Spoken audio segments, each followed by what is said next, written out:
With Doubtnut, get instant video solutions to all your maths, physics, chemistry, and biology doubts. Just click the image of the question, crop the question, and get instant video solution. Download Doubtnut app today. Hello everyone, let us start with our question. In this question, what is given?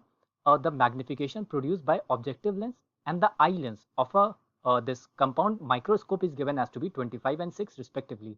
We need to find the value of the magnifying power of this lens. So what is given?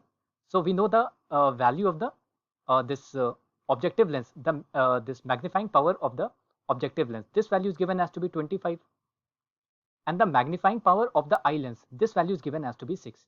Okay, now if there is objective lens and there is this our eye lens, what is the combined magnifying power of the microscope? It is basically the product of the two magnifying powers, that means MO into ME.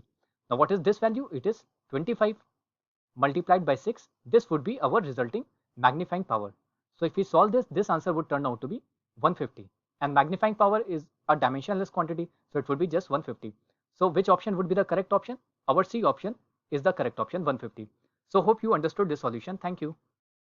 For class 6 to 12, IIT JEE and NEET level. Trusted by more than 5 crore students. Download Doubtnut app today.